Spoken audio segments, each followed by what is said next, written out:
కారంపూడిలో ఒక tea stall దగ్గరికి వెళ్ళి పిస్టల్ తీసి బెదిరిస్తే ఆ విషయాన్ని ఎలక్షన్ కమిషన్ దృష్టిలో ఉండి వాళ్ళు ట్రాన్స్ఫర్ చేస్తే అతని కులం గురించి తీస్తాడు. మాట్లాడితే కులం, ఈ కులాల కంపుతో ఈ రాష్ట్రాన్ని ఏం చేద్దాం అనుకుంటున్నారు? చాలలేదా? హైదరాబాదులో మత కల్లోలో ఆ రోజు జనార్దన్ రెడ్డిని దింపడానికి చేసిన అల్లర్లు చాలలేదా? ఈ రాష్ట్రాన్ని రావణ కాష్టం చేద్దాం అనుకుంటున్నారా? రాయలసీమ నుంచి ఈరోజు కోస్తా ఆంధ్రప్రదేశ్ వరకు మీ అరాచకాలు, దాడులు, ఎప్పుడన్నా ప్రశాంతంగా ఉండే గోదావరి జిల్లాలు సైతం ఈరోజు రాష్ట్రంలో మరి బగ్గుమనే పరిస్థితి. దీనికి కారణం ఎవరు?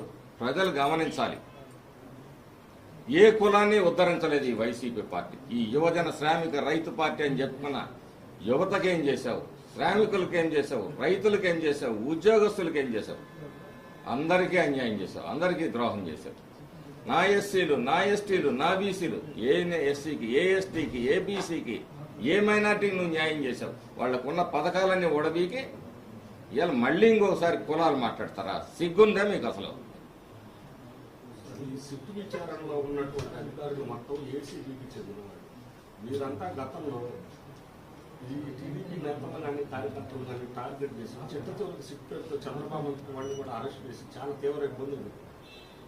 ఇలా వీళ్ళని ఎందుకు పెట్టారు? దీంట్లో రిటైర్డ్ జడ్జెస్ కానీ వీళ్ళెవరిని ఎందుకు పెట్టలేదు? అదే నేను అడుగుతుంది. దీని మీద ఉన్నటువంటి వీళ్ళందరినీ నియమించింది ఎవరు? దీంతో పాటు ఒకటి ఎస్పీ నిన్న జరిగినటువంటి పోలీస్ రిక్రూట్మెంట్ లో గుంటూరు జిల్లాకు చెందిన ఒక సిఐ, అతన్ని స్పెషల్ బ్రాంచ్ సిఐగా ఇచ్చారు. అతను గతంలో కూడా ఒక మంత్రికి ఒక ప్రధాన అంచురుడి కంటే ఎక్కువగా ప్రవర్తించాడు. అతన్నే ఇప్పుడు ఎస్బీసీఐగా నియమించారు.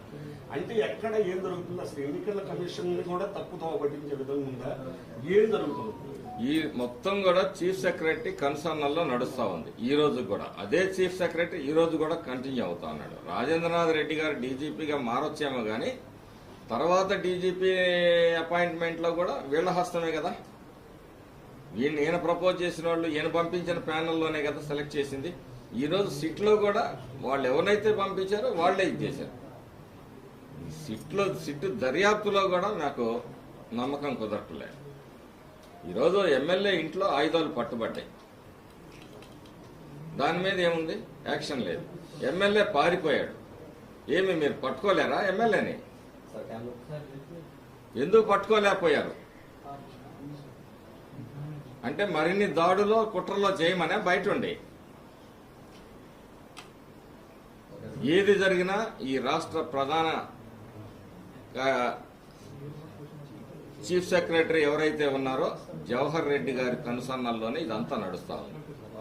ఈరోజు కొత్తగా సిట్లో వేసినా, డీజీపీని మార్చినా, మిగతా ప్యానెల్లో ఎస్పీలని మార్చినా అదంతా ఆయన కనుసన్నల్లో జరిగిన విషయం.